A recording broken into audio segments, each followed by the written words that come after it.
இரட்சகருமாகிய இயேசு கிறிஸ்துவின் நல்ல நாமத்தினாலே உங்கள் அன்போடு வாழ்த்துகிறோம். கர்த்தருடைய கிருபையும் ஆசீர்வாதம் நம் அனைவரோடும் தங்கியிருப்பதாக.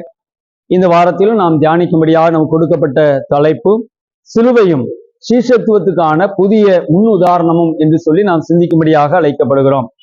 கிறிஸ்துவுக்குள் பிரியமானவர்களே, சிலுவை என்று சொன்னாலே ஒருவேளை இன்றைய சமூக சூழல்களிலே அது நமக்கு ஆசீர்வாதத்தின் அடையாளம் என்றும் அது நமக்கு பாதுகாவலின் அடையாளம் என்றும் பல்வேறு நிலைகளிலே நாம் நினைவு கொண்டிருக்கிறோம். அந்த கட்டமைப்பிலே நாம் வளர்க்கப்பட்டிருக்கிறோம்.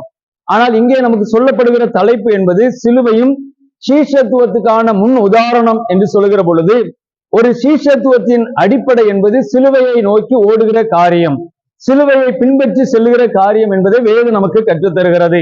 இதற்கு அடையாளமாக நமக்கு கொடுக்கப்பட்ட அருமையான திருமறை வார்த்தை அங்கே மார்க் எழுதின சுவிசேஷம் 10ஆம் அதிகாரம் 45ஆம் வசனம் இப்படி சொல்லுகிறது: சத்திய வசனமாக மனுஷகுமாரனும் ஊழியம் கொள்ளும்படி வராமல் ஊழியம் செய்யவும் அநேகரை மீட்கும் பொருளாக தம்முடைய ஜீவனை கொடுக்கவும் வந்தார் என்றார்கள். பாருங்கள், இங்கே சொல்லப்படுகிற காரியம், ஆண்டவர் இந்த உலகத்தில் வந்ததற்கு நோக்கம் என்ன என்று சொன்னால், தனக்கு மற்றவர்கள் பணிவிடை செய்ய வேண்டும் என்பதற்காக அல்ல, தாம் பணிவிடை செய்து தன்னுடைய ஜீவனையே பிறருக்காக கொடுக்கும்படியாக ஆண்டவருடைய வருகை காணப்பட்டது என்பதை நாம் அறிந்திருக்கிறோம்.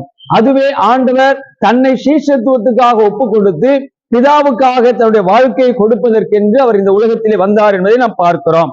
இதற்கு நமக்கு இந்த நாளில் 3 திருமறை பகுதிகள் கொடுக்கப்பட்டிருக்கிறது.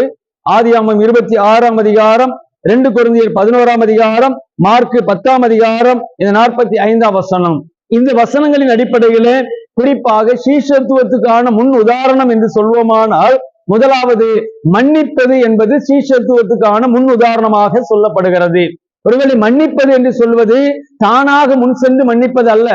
எத்தனை முறை இந்த உலகத்திலே ஒரு மனிதன் தவறு செய்துவிட்டு தான் தவறு செய்தேன் என்று உணர்ந்தாலும் நீங்கள் அவரை மன்னிக்க வேண்டும் என்று ஆண்டவர் கற்றுக் கொடுத்திருக்கிறார். எத்தனை முறை மன்னிக்க வேண்டும் ஆண்டவரே என்று சீஷர்கள் கேட்ட பொழுது 70 தரம் என்று சொல்லி கணக்கில் அடங்காத முறையை ஆண்டவர் கற்றுக் கொடுத்து அங்கே மன்னிப்பு கேட்கிற பொழுது மன்னிக்க வேண்டும் என்று கொடுக்கிறதை பார்க்கிறோம். அதற்கு அடையாளமாக நமக்கு ஆதியாகமம் 26ஆம் அதிகாரம் 30, 31, 32 வசனங்களிலே நாம் பார்க்கின்ற பொழுது, அங்கே ஈசாக்குக்கு விரோதமாக ஜனங்கள் எழும்புகிறார்கள், பெலிஸ்தியர் எழும்புகிறார்கள். அப்படி எழும்பினவர்கள் எல்லாரும் இந்த ஈசாக்கை ஒரு இடத்துல இருக்காதபடி அங்கே துரத்தி கொண்டே வருகின்றார்கள். ஒவ்வொரு இடத்திலே சென்று ஈசாக்கு துறவுகளை தோண்டுகிறார். ஆனால் அதை மூடி அவருடைய வாழ்வாதாரத்தை அழித்து அவனை விரட்டி அடித்துக் கொண்டு இருக்கிறார்கள். ஆனால் அப்படிப்பட்ட ஒரு மனிதன் இங்கே செல்லுகிற பொழுது குறிப்பிட்ட இடம் தாண்டி அவர் செல்லுகின்றார். அங்கே ஆண்டவர் அவருக்கு ஒரு துறவை வெட்டுகிற பொழுது நீரூற்றை தருகிறார். அந்த இடத்தில் அவர் விவசாயம் செய்கிறார். அங்கு அவர் 100 மடங்கு ஆசீர்வதிக்கப்பட்டார் என்று சொல்லி நாம் பார்க்கிறோம். ஈசாக்கு அங்கே அந்த தேசத்திலே விதை விதைத்தான்.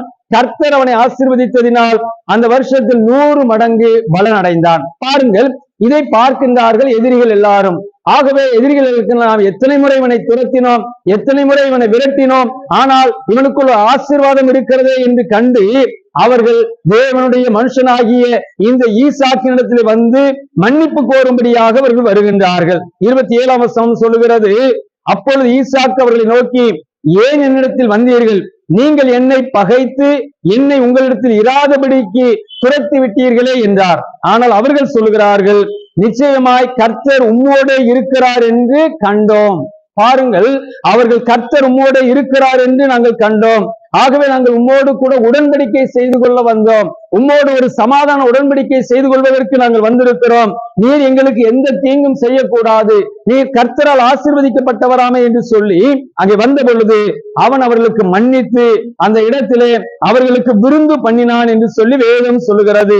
அவர் எல்லாரும் சமாதானத்தோடே போய்விட்டார்கள். கிறிஸ்துவுக்கு பிரியமானவர்களே, கர்த்தர் முதலாவதாக சீஷத்துவத்தினுடைய ஒரு புதிய முன்னுதாரணம் என்று சொல்லுகிற பொழுது மன்னித்தல் சீஷத்துவத்தின் முன்னுதாரணமாக, சிலுவையின் அடையாளமாக நமக்கு கற்றுத்தரப்படுகிறது. ஆண்டவர் இயேசு சிலுவையிலே மொழிந்த முதலாவது வார்த்தை மன்னிப்பு என்பதை அறிந்திருக்கிறோம். இரண்டாவதாக மரண அவஸ்தை ஏற்பது. மரண அவஸ்தையை ஒரு மனிதன் தன்னுடைய சரீரத்திலே ஏற்றுக்கொள்வது சீஷத்துவத்துக்கான புதிய முன்னுதாரணம் என்று சொல்லப்படுகிறது. நீங்கள் 2 கொரிந்தியர் 11ஆம் அதிகாரம் 23ஆம் வசனத்தை நாம் எடுத்துக் கொள்ளுகின்ற பொழுது அங்கே பவுலடிகளார் தான் பட்ட பாடுகளை குறித்து அவர் நினைவு கூறுகிறார். அப்படி சொல்லுகிற பொழுது 23ஆம் வசனத்திலே அவர் சொல்லுகிற அந்த காரியம் என்ன என்று சொன்னால், அவர்கள் கிறிஸ்துவின் ஊழியக்காரரா நான் அதிகம், நான் அதிகமாய் பிரயாசப்பட்டவன், அதிகமாய் அடிபட்டவன், அதிகமாய் காவலில் வைக்கப்பட்டவன், அநேகம் தரம் மரண அவஸ்தையில் அகப்பட்டவன். பாருங்கள், மரண அவஸ்தையை ஏற்றுக்கொள்கிற ஒரு வாழ்க்கை. அவனுடைய சரீரத்திலே அவன் எத்தனை முறை அங்கே அடிக்கப்பட்டான் என்று வேதம் சொல்லுகிறது. 1 குறைய 4 முறை நான் அங்கே அடிக்கப்பட்டேன் என்று சொல்லுகிறார். மிலாறுகளால் அடிக்கப்பட்டேன் என்று சொல்லுகிறார். என்னுடைய சுய ஜனங்களால் வந்த மோசம் என்று சொல்லுகிறார். அந்நிய ஜனங்களால் வந்த மோசம் என்று சொல்லுகிறார். கள்ள சகோதரத்திலிருந்து இருந்து உண்டான மோசங்கள் என்று சொல்லுகிறார். கூட இருந்து அங்கே அவர்களுக்கு குடிபறிக்கிறவர்களாக இருந்த சகோதரத்தில் இருந்து வந்த மோசம் என்று அவர் அங்கே குறிப்பிடுகிறதை பார்க்கிறோம். இவை எல்லாவற்றிற்கும் மேலாக அவர் சொல்லுகிறார், எல்லா சபைகளை குறித்து உண்டாயிருக்கிற கவலை என்னை நாள்தோறும் நெருக்குகிறது. பாருங்கள், அவர் மரண அவஸ்தை என்பது சபைகளை குறித்த ஒரு ஆழமான கரிசனையிலே ஒரு சீஷத்துவம் அங்கே காணப்படுகிறது. அதையே சீஷத்துவத்தின் முன் உதாரணமாக இங்கே நாம் காட்ட அழைக்கப்படுகிறோம். சிலுவையை நோக்கி ஓடுகிற ஜனங்கள், அது ஆசீர்வாதம் மட்டுமல்ல, அது எனக்கு பாதுகாப்பல்ல, அதற்கு மேலாக நான் மரண அவஸ்தையும் இந்த சிலுவைக்காக நான் ஏற்றுக்கொள்வேன், இயேசுவுக்காக ஏற்றுக்கொள்வேன் என்பதையே பவுலடிகளார் நமக்கு கற்றுத் தருகிறார். 3வது நாம் பார்க்கிற பொழுது, மரண அவஸ்தை மாத்திரமல்ல, மரணத்தையே ஏற்றுக்கொள்கிற ஒரு பக்குவம். அதுதான் சீஷத்துவத்தினுடைய உச்சகட்டமாக ஆண்டவர் இயேசு குறிப்பிடுகிறார். நீங்கள் மார்க் எழுதின சுவிசேஷம் 11ஆம் அதிகாரத்தை நாம் 10ஆம் அதிகாரத்தை பார்க்கிற பொழுது, மார்க் 10ஆம் அதிகாரம் 45ஆம் வசனத்திலே அப்படியே சொல்லுகிறார், மனுஷகுமாரனும் ஊழியம் கொள்ளும்படி வராமல் ஊழியம் செய்யவும் அநேகரை மீட்கும் பொருளாக தம்முடைய ஜீவனை கொடுக்கவும் வந்தார். பாருங்கள், மரணத்தை ஏற்றுக்கொள்ளுகிற ஆண்டவர். கிறிஸ்துவுக்குள் பிரியமானவர்களே, இந்த ஊழியத்தின் பாதையிலே மரணத்தை ஏற்றுக்கொள்வது என்பது ஒரு மிக உன்னதமான காரியம். அது நமக்காக வந்த ஆண்டவர் இயேசு கிறிஸ்து அந்த சீஷத்துவத்தின் முன் உதாரணமாக, நான் இந்த உலகத்திலே மக்களுக்கு ஊழியம் செய்யதான் வந்திருக்கிறேன் என்று சொல்லி அவர் செய்த அந்த காரியம் என்பது முழுவதுமாக மனிதர்களுக்காக தன்னுடைய ஜீவனையே உலகத்திலே கொடுத்தார். இதுவே சிலுவையின் அடையாளம், இதுவே சிலுவை நமக்கு கற்றுத் தருகிற பாடம் என்பதை உணர்ந்து நாமும் இந்த ஆண்டவரை பின்பற்றுகிறோமானால் வெறுமனே ஆசீர்வாதத்திற்காக, பாதுகாப்பிற்காக அல்ல, அதற்கு மேலாக இந்த ஆண்டவருக்காக ஜீவனை கொடுக்கவும் நான் தயார் என்று சொல்லி நாம் அழைக்கப்படுகிறோம்.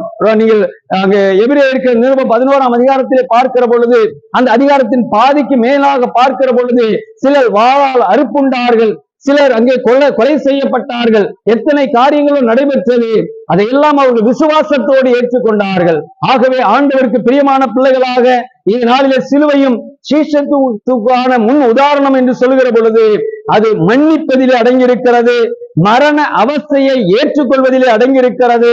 ஏன், இயேசுவை போன்று மரணத்தையே ஏற்றுக்கொள்வதிலே அடங்கியிருக்கிறது. இந்த முன்னுதாரணங்களை நாம் முன்னெடுத்து உலகத்திற்குள் செல்லுவோம். கர்த்தர் நிச்சயமாய் நம்மை கொண்டு ஆசீர்வதிப்பாராக.